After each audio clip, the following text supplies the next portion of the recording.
नहीं, ये परंपरा भी है और नो कॉन्फिडेंस मोशन जब लाया जाता है उस वक्त जो लोकसभा के अध्यक्ष होते हैं या राज्यसभा के अध्यक्ष होते हैं वो चेयर पे नहीं बैठते हैं। ये क्या लग रहा है, बार बार जब भी विपक्ष कोई सवाल उठाता है स्थगित की जा रही है सदन लगातार। क्योंकि मुद्दों पर प्रधानमंत्री जी जवाब नहीं देना चाहते और वो सदन से भाग रहे हैं, इसी के कारण ये गतिरोध पैदा किया जा रहा है। यूजीसी बड़ा मुद्दा उठ के आया है देश में। यूजीसी प्रायोजित झगड़ा कराने का एक बिल था जिसमें दलित, पिछड़े और सवर्णों के बीच में झगड़ा कराने का काम मोदी जी की सरकार ने किया।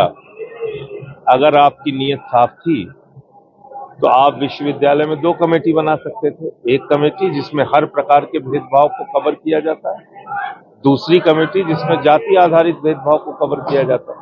कोई झगड़ा नहीं होता। लेकिन फिर किसान आंदोलन खड़ा होगा।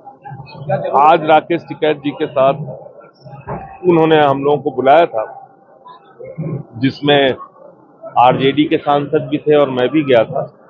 12 तारीख को उन्होंने आह्वान किया है, उसमें आम आदमी पार्टी उत्तर प्रदेश के अंदर सपोर्ट करेगी और खेतों में समझौते की प्रतियां जलाई जाएंगी।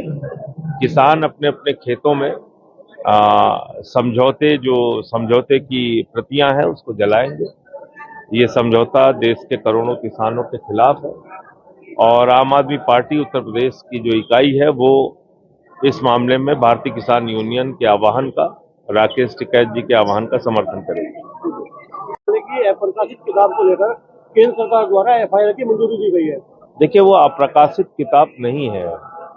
आप देखिए कि जो प्रकाशक है उसने भी कहा है कि आप ये किताब खरीद सकते हैं और जो हमारे सेना के पूर्व अध्यक्ष हैं मनोज नरवाणे साहब, उन्होंने भी ट्वीट करके 2023 में कहा है कि हमारी किताब आप खरीद सकते हैं। तो ये किताब पहले से ही प्रकाशित है, मार्केट में है और अब उसको किसी कारण से अगर छिपाने की कोशिश की जा रही है या प्रकाशक को दबाने की कोशिश की जा रही है तो वो उचित नहीं है। बजाय इसके उनको जवाब देना चाहिए कि कैसे 56 इंच का सीना चीन के आगे फैसला लेने के लिए झुक गया और सही वक्त पे फैसला नहीं ले पाया, जिससे हमारे सेना अध्यक्ष को ऐसी किताब लिखनी पड़ी। लोकसभा अध्यक्ष ओम बिरला ने आरोप लगाया है कि विपक्ष द्वारा प्रधानमंत्री मोदी पर हमले की साजिश रची गई थी। देखिए, ये तो बहुत ही घिनौना बयान है जो बीजेपी के नेताओं ने दिया। मुझे नहीं मालूम कि स्पीकर साहब ने ऐसा कुछ कहा, लेकिन बीजेपी के नेताओं ने कहा कि महिला सांसद प्रधानमंत्री को दांत काट सकती थी।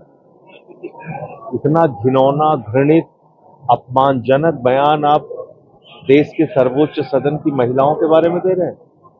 वो प्रधानमंत्री को दांत काट लेती, ऐसी बातें करेंगे तो ये बीजेपी की घृणित मानसिकता को उजागर करता है। लोकसभा में जारी गतिरोध के बारे में क्या कहेंगे? अब तो अविश्वास प्रस्ताव लोकसभा के स्पीकर के खिलाफ आ रहा है, तो उसकी चर्चा के दौरान हम भी अपना पक्ष रखेंगे। हमारा मुद्दा तो आम आदमी पार्टी का है, ट्रेड डील। जो ट्रेड डील हुई है वो करोड़ों किसानों के हितों के खिलाफ है। जो ट्रेड डील हुई है उस ट्रेड डील में अमेरिका ने शर्त रखी है कि वो भारत की निगरानी करेगा।